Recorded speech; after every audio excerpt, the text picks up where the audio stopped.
अच्छा तो बताइए, पिछले 3 महीने में आपने अपने आप को कितनी बार डाउट किया है, कितनी बार ये फील किया है कि ये तो बहुत डिफिकल्ट है, ये मेरे से नहीं हो पाएगा, और that's really impossible, that's not cup of my tea and blah blah ब्ला।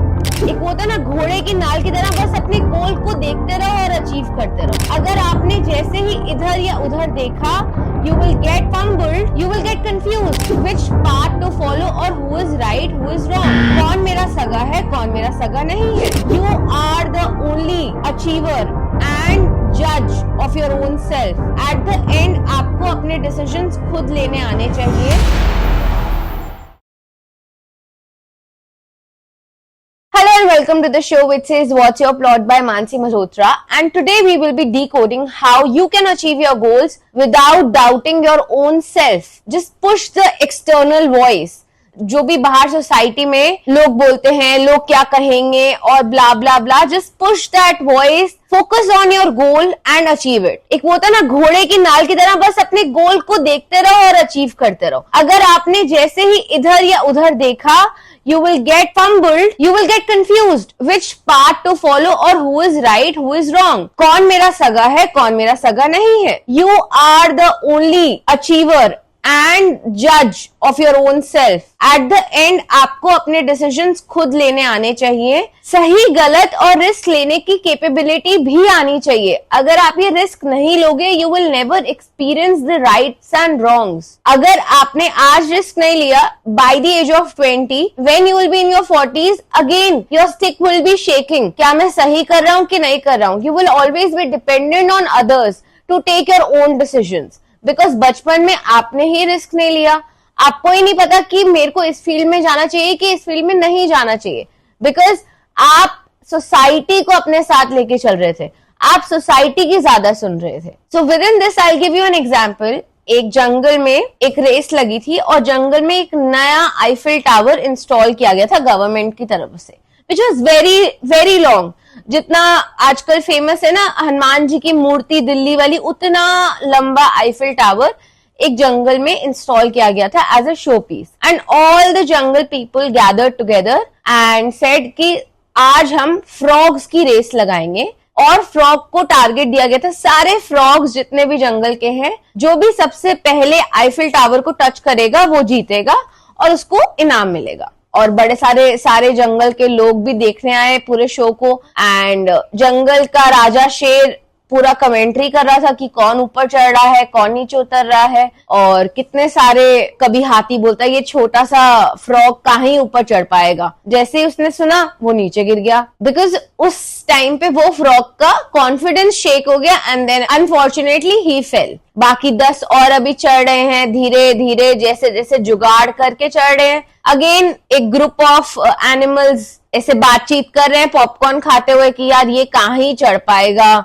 ये तो इतना पतला सा है, इससे तो हो ही नहीं पाएगा। उसने वो सुना, फिर भी बातों को अनसुना कर रहा है वो, बट वो बातें उस पे इतनी हावी पड़ रही हैं कि वो एट द एंड 10 कदम के बाद वो भी गिर गया। ऐसे करते करते किसी और ने सुना या किसी और को डर लग गया, हाय वो गिर गया तो मैं भी अब गिर जाऊंगा, मेरे से तो नहीं हो पाएगा, अगर इससे नहीं हुआ तो मेरे से कहाँ हो पाएगा। इतना ओवर थिंकिंग और डबल थॉट्स हो रहे थे, because they were not prepared how to take that risk and take that step forward. एक जो नॉर्मल ऐसा मिडिल एज का फ्रॉग था, बट उसको सुनने की कमी थी, मतलब उसको सुनाई तेज देता था, तो उसने कुछ नहीं सुना। जो भी बाहर बातें चल रही है, कुछ चल रहा है, उसने कुछ नहीं सुना। He was only just focused on the goal. वो चल रहा है, धीरे धीरे चल रहा है, सबसे पीछे था वो, बट धीरे धीरे धीरे धीरे अपने एकदम टारगेट्स को क्लियर करते करते स्टेप बाय स्टेप, कि मैं गिरूं भी नहीं और मैं किसी की सुनूं भी नहीं, वैसे वैसे वैसे वैसे वो चल रहा था। एंड एक था जो भाग रहा था, तेजी से भाग रहा था, एकदम फिसल गया, वो भी गिर गया।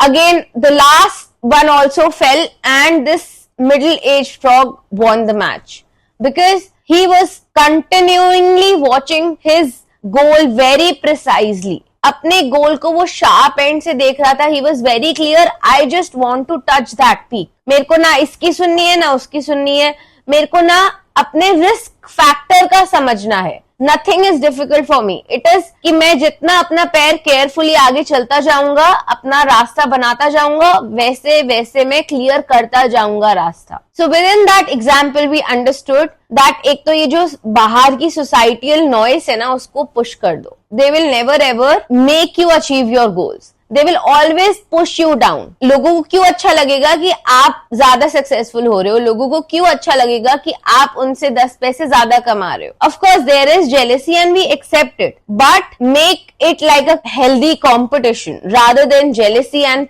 pushing your competitors down. You are your own best friend. And you should be well versed कि मेरे लिए कब और क्या सही है. बचपन से एक्चुअली ये हमारी भी अब गलती नहीं है. It is being poisoned since our childhood by our parents or by our neighbors, then maybe our extended family, and then comes the society.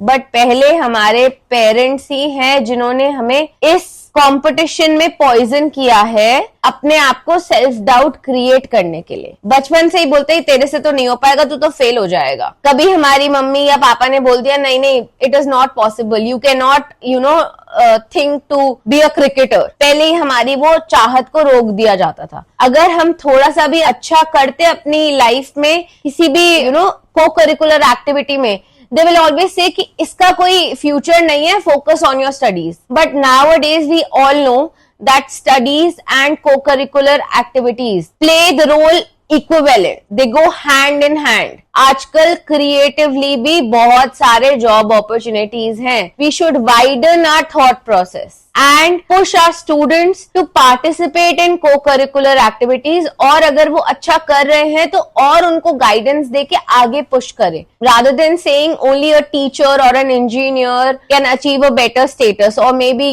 some government job officers. But you never know. All these creative skills really make us stand out of the entire 90% of the population, because 90% of population is just focusing on being the officers, and we are the creative people who work their passion as their profession. So I would really suggest that do push your students, do push your kids into the creative field if they are very good in it.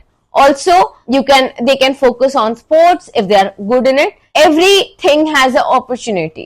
आप society को दूर रखो, सबसे पहले अपने घर को देखो. अगर आपके बच्चे उस चीज में अच्छा अचीव कर रहे हैं, definitely motivate them, don't push them back, don't be the societal parents. बचपन से ही हमें लोग कहते हैं कि if you don't achieve in your school you will not get a good college. If you will not get a good college, आपको job अच्छी नहीं मिलेगी, आप अच्छे करियर में आगे कुछ नहीं कर सकते हो, blah blah blah.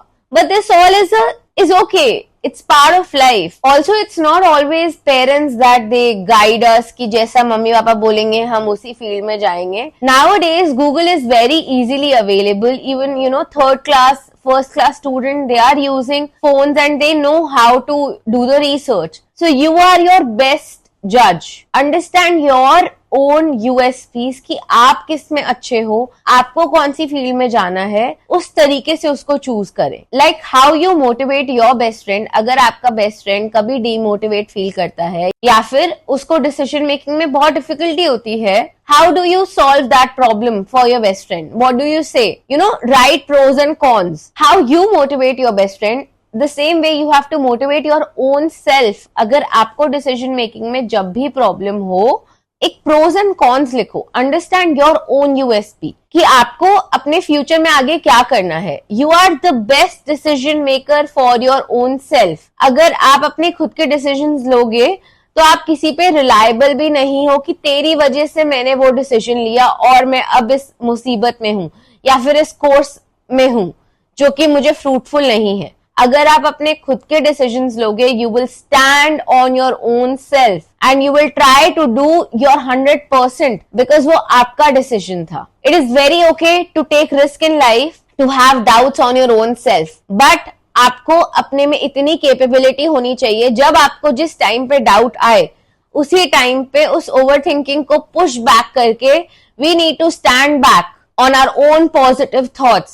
because we know that we are very much strong enough. जब भी self doubt आए या negative thoughts आए, understand कि क्यों वो negative thoughts आ रहे हैं. Go to the root cause. अगर root cause समझ नहीं आ रहा है, अपने आप को एक corner पे 10 मिनट शांति से बैठो. Understand कि मैं ये सोच भी क्यों रहा हूँ. Is it really worth spending too much time on this thought? Rather, you can, spend time on achieving your goals or maybe improving your skills. And I am very sure within that moment, after the 11th minute, you will understand कि ये सब overthinking है. Let's just bounce back and focus on the goal which we really want to achieve. So लोगों की सुनना बंद करो, society की सुनना बंद करो, and focus on your own intentions. Because I'm very sure कि अपना decision लिया हुआ कभी गलत नहीं हो सकता. Plus, experiential decision always will benefit you. And it is very okay to take risk. Yet, it is okay if you feel negative at times. Just bounce back that 11th minute. Be the frog who doesn't listen to the society. Just focus on the final goal, and I'm very sure that you will be able to achieve it. Thank you so much. I will see you in my next video. I hope you guys will get motivated after watching this video and never ever doubt your own self after that 11th minute.